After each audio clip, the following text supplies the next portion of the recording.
Praise the lord. ఇప్పటి వరకు ఈ బైబిల్ నాలెడ్జ్ ద్వారా ఆదికాండం 15 అధ్యాయాలు మనము సంపూర్ణం చేశాం. ఈరోజు 16వ అధ్యాయంలోని అతి ప్రాముఖ్యమైనటువంటి అంశాలు ఈ 20వ ఎపిసోడ్ ద్వారా మనం చూడబోతూ ఉన్నాం. ఈ అధ్యాయము చాలా ప్రాముఖ్యమైనది. షారా భార్యగా ఉన్నా ఎందుకు అబ్రహాము హాగర్తో పోయాడు? హాగరు గర్భవతి అయినా కూడా ఎందుకు పారిపోవలసి వచ్చింది?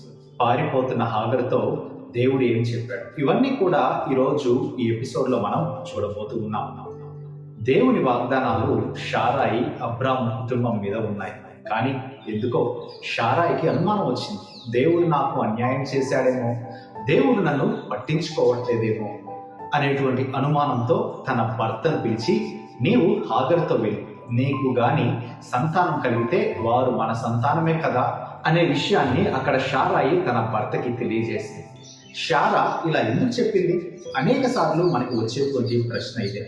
అయితే వాస్తవంగా ఆ కాలంలో ఉన్నటువంటి పరిస్థితిని ఒకసారి మనం ఆలోచించినట్లయితే లీగల్ కస్టమ్స్ అంటే చట్టపరమైనటువంటి ఆచారాల ప్రకారం ఎప్పుడైతే భార్యకి బిడ్డలు పుట్టరో ఆ సమయంలో దాసీలను భర్తకి ఇచ్చి ఆ బిడ్డల్ని వీళ్ళు తీసుకొని వారి సొంత బిడ్డల్లాగా పెంచుకునేటువంటి వారు.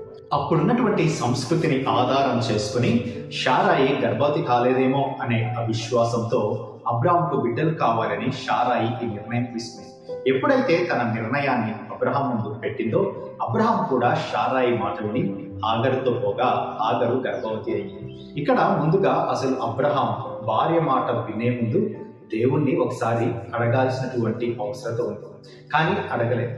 పంపించినటువంటి షారాయే ఎంతో కోపగించుకొని అబ్రహాం మీద తిరుగుబాటు చేసింది. నా ఉసురు నీకు తగులుతుంది, నాకును నీకును యెహోవా న్యాయం తీర్చునని అబ్రహాముతో అనింది.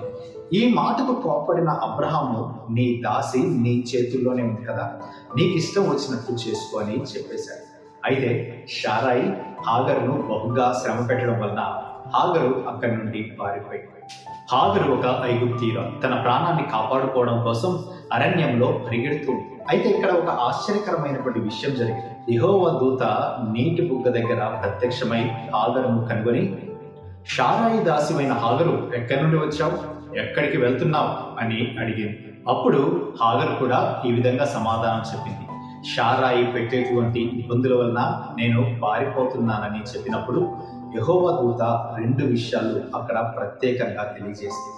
నీ యజమానురాలి యొద్ద తిరిగి వెళ్ళి ఆమె చేతి క్రింద నీవు అణిగి ఉండు అని చెప్పడం జరిగింది.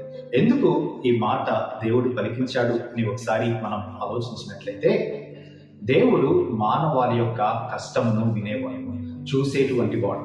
అందుకనే ఆయన కష్టమును, హాగరు కష్టమును విన్నప్పుడు, చూసినప్పుడు దేవుడు వీరికి రెస్పాండ్ అయినట్లుగా మనం చూస్తాం.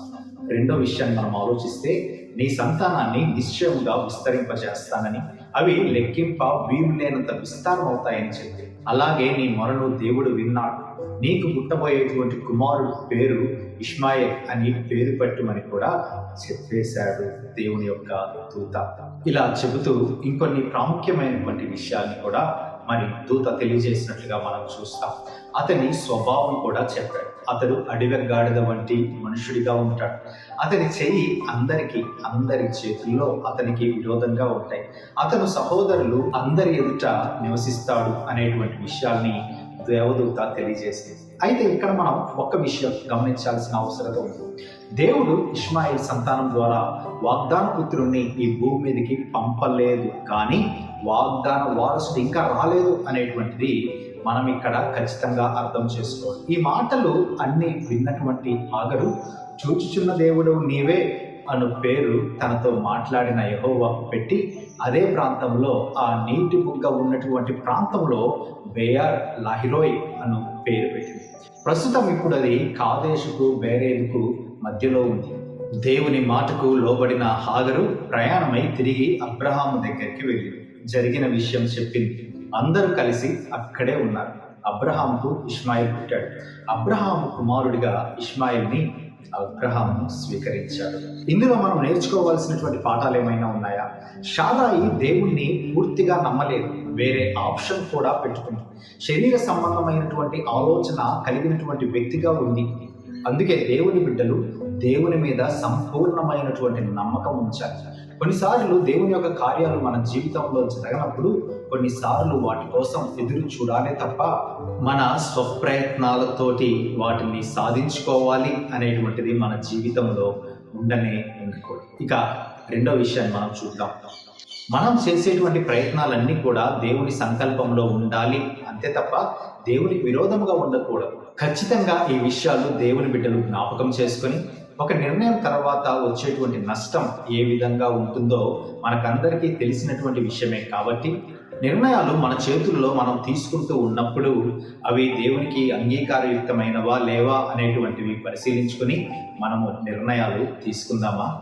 అందుకే శారాయి వలె వాగ్దానం పొందినప్పటికీ కూడా వాగ్దానాన్ని నమ్మక ఇష్టానుసారంగా చేసేటువంటి వ్యక్తులుగా ఉండక పరిపూర్ణంగా దేవుడి మీద ఆధారపడి జరగబోయేటువంటి నష్టాలు జరగకుండా వ్యక్తిగతంగా మన జీవితాన్ని మనం కాపాడుకుందామా. మరో ప్రాముఖ్యమైనటువంటి అంశంతో మరి ఒక ఎపిసోడ్లో నేను మీ ముందు ఉంటాను. Thank you very much. God bless you.